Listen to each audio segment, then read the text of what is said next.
Well, good morning everyone. It's been a while since I've done a video. So on the 28th of November we took the bulls out. So today is the 3rd of December, I think.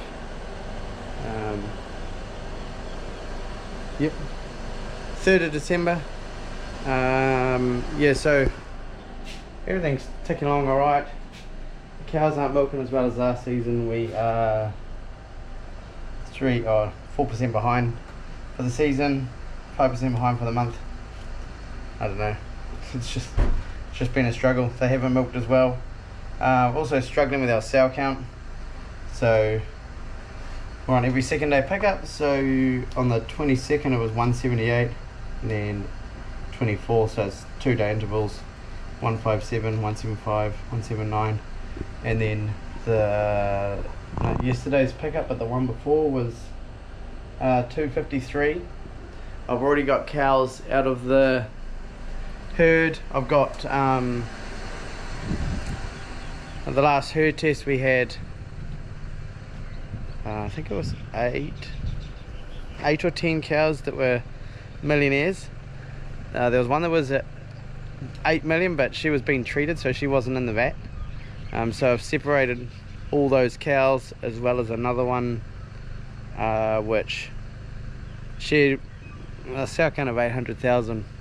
And when I stripped her, the one quarter looked very cloudy. So yeah, I've got to hold all those cows out, so the test result will come back.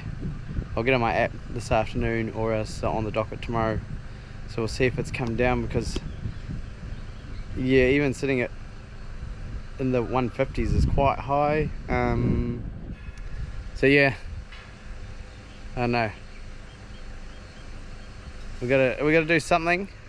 And yeah, these few cows, potentially some of these cows might have staph too, because what I was noticing over the last few months is when the sow count would climb up, it would be like, say, sitting at like 120, and then it would just climb up to 150 over a week, and then it would drop back down again to about 120, and then it would do the same. So there's staph is mastitis that has like cysts up in the udder, and it won't release it all the time. It'll just randomly release. So yeah, I don't know, we've been doing a few tests. I've tested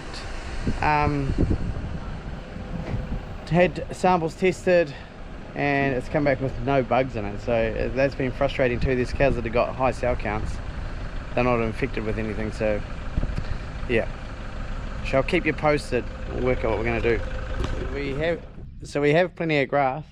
The big paddock just on the side of Tank Drive there, that's shut up for hay, and then the 2 below our house, and then we've got one up by the barn. I'm actually thinking about, there's quite a good fine spell coming tomorrow, Friday for like a week. I'm thinking we might do that hay up there. That's quite early for us. Normally we wouldn't do hay this early. Normally we'd do hay you know, like in the new year, end of December, the new year. So yeah, we're gonna maybe do some early. Also, another thing I've done is I've dug this out, so I've taken the topsoil off over there, and we originally planned on putting our 40-foot container here, and then we decided, oh no, we'll put it over there.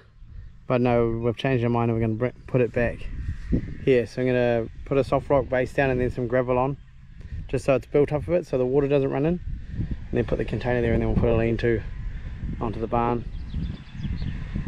So yeah, another thing I've been up to. It was just an afternoon. Had to shift this fence, pull this fence out, and put a stay on that strainer there, and then connect all the wires back up. Been doing a few little fencing jobs around the farm, broken fences and bits and pieces, just tidying up. And I've still got the project I'm working on over there, and at the moment Dad's working on one up there, fencing. So I've also got one paddock of hay shut up here at the runoff, and the heifers are right here, and they're on clean-up duty. We've also got the one carryover cow, which we would normally never do, but we've got an exception for this one. She is number 87, one of our contract cows, well, ex-contract cow. We haven't got rid of any we've got 45, 87, 191 and 130. They're all contract, well, have been contract animals. There you go. Your fine specimen fat. Hey cutie pie. She was a calf from calf.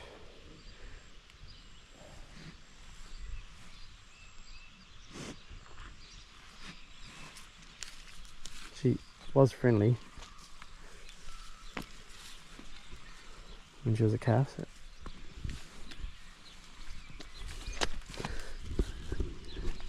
And then we've got Rusty, Pepper, and Star. Star's pretty friendly.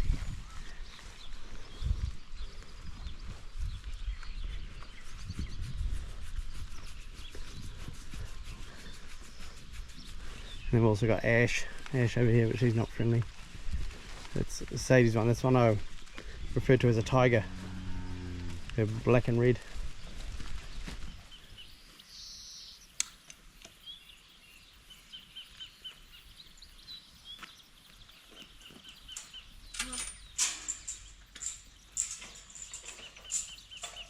Come on. Come on, girls, come on. Come on. Come on, Rusty. Come on, come on. Let's go.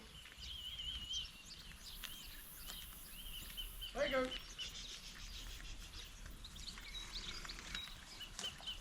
There you go.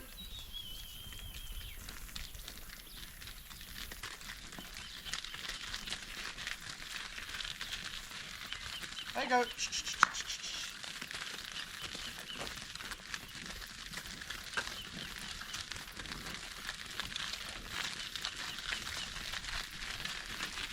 Oh, there you go.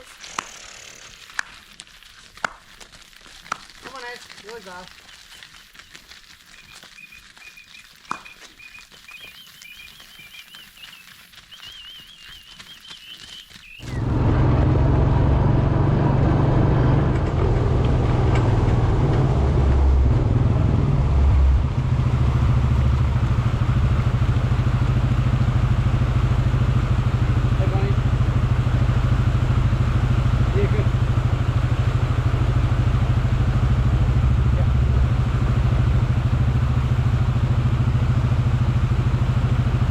I was looking, I don't need to follow them around there because like the cars have done a pretty good job.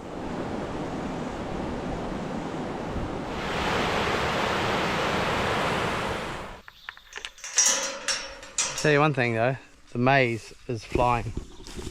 It's loving this damp weather we've been having.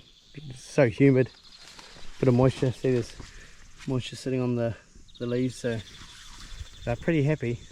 And they are nearly hip height if I stretch the leaf out. Yeah, near, but you know, not far away from canoping really. Give it another couple of weeks.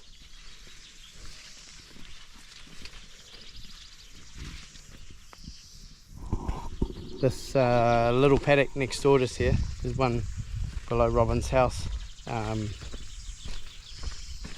I ran out of base fert, so it didn't get any fert, so we'll call it a trial. But with this used to be kiwi fruit block, it may be alright because there's enough, you know, fertilizer in the ground maybe, I'm not sure, we'll find out, but it's not doing that bad. It's just a little bit up and down, like it's not as tall through there. But it's also a bit wet down here. You can see it's shorter around the bottom. Smaller plants. There. It looks right to me. Really doesn't look much different than the other side. Not sure if I told you, but there were a lot at home. The one paddock we have at home, I sprayed that one when it was dark. I think I did a video. And yeah, I missed a couple of patches and it's pretty thick paspalum in there, so I trying to, well, the contractors organise it, but getting a drone guy to come in and spray that paddock so we don't drive all over it, because no one around here's got any gear set up with you know, like, what do you call it, row crop tires or whatever they're called.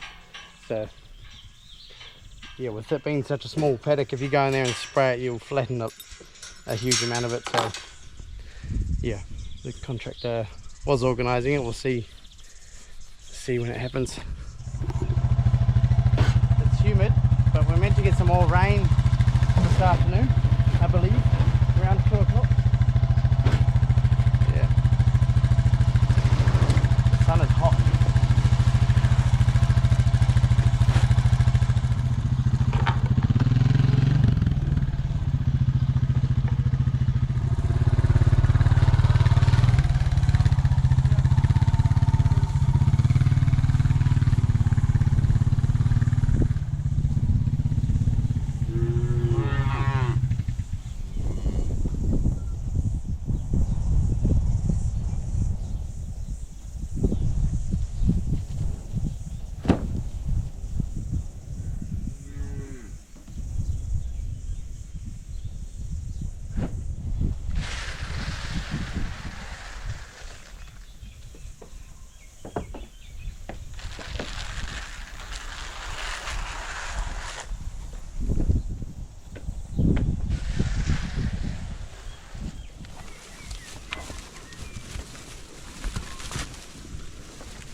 Hey, Cookie.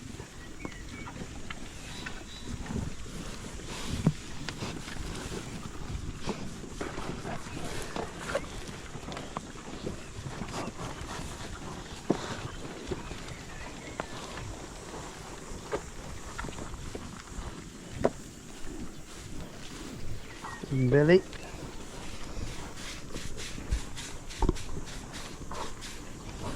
Cutie pie. She must be flicking it on her back. She's got it on her back there. Well, I've been hearing a bit of thunder this afternoon out that way. Well, the wind's coming this way, so I don't know. Yeah, but there's definitely thunder out that way. You see the dark clouds hanging around. But what I've done, or what me and Dad have done, is back when the cows were dry, I'm pretty sure I rammed those posts in down that fence line. So I pulled the old ones out, took the edge off the race, and then put it over there in a pile. And we've put a gateway here, so we've just got a hanger gate there. We've got a 14-foot gate we're going to put in here, so that'll that'll be access to that paddock down there. So 13 or 14, I can't remember. These two are 13 and 14. So we have access to that paddock. That used to be a batten fence, but it was all fallen down, so we stripped it. And there was always just one wire on this side, but yesterday Dad pulled that fence line out and then put it back in straight. And then this morning he's put wires on this section up to the gate up there, and then he's done that one wire that way. I've put a couple of spring gates on, and then I've just dug these underground cables. So I've got two here, there's one here, and then one down in the gateway down there. So yeah, I've hooked these ones here are hooked up, just got to bury them later. And that one there is to get power to the wire, the single wire there. And so the plan is that when the cows graze the paddock at the end of the race down there, there'll be a gate down there and we'll shut it. And so they'll have that paddock back there, and then when they graze this one, we'll open this spring gate and the spring gate at the other end, and that gate will be shut into that paddock. And then the cows will be able to graze the race off, so there'll be a loop here they can go around. So yeah, just tidying it up. So this here used to be a batten section up here too, and we've just put 5-wire to electric. So the plan is to replace, there's a batten section from there to the next fence, replace that one day and tidy up the other side. There's battens on the other side as well. So that's what I've been up to after lunch. So I'm wanting to get these other underground cables. If I've got enough pipe, I've got another piece, hopefully I can join them together. So yeah, that's what I'm doing. I don't have my GoPro, so I'm filming on my phone. I left it in the ute, which is getting new tyres, so yeah. So the power for this fence and that one, and all these comes from down that way. So that's why we've got to have all these underground cables to get the power onto the fences, which is all good. So we should have power here now. 3.4. Not super high, but definitely keep you out. Keep cows in, I mean. And if you're wearing bare feet and you touch that, I'm sure you'd know about it. We've got power over here, because the power is coming from that direction. And then this is the last one I just put in. So we should have power on here. And if I open those spring gates, they'll be not live, they'll just be hanging over there. So yeah, very good. Now just got to bury them.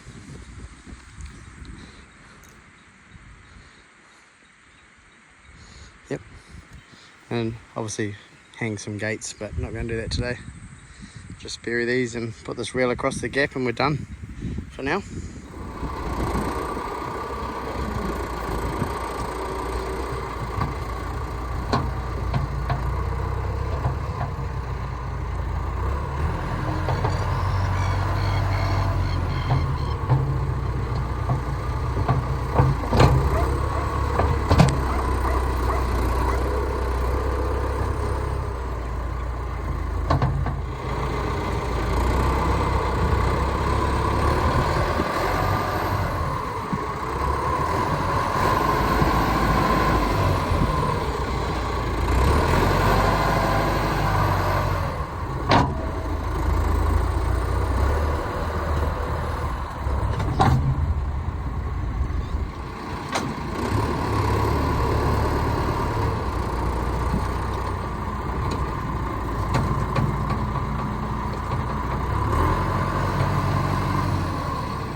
Here comes the rain.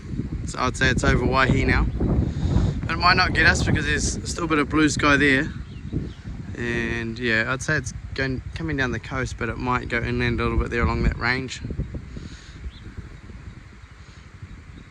I'm not too worried either way.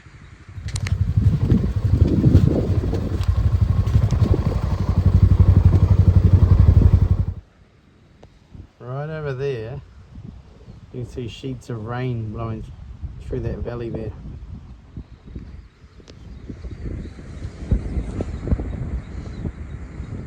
It's pretty spectacular. Those clouds. I'll definitely be coming back to top this paddock. It's just tidy it up. There's a lot of seed head and stalk left over. What does everyone else do?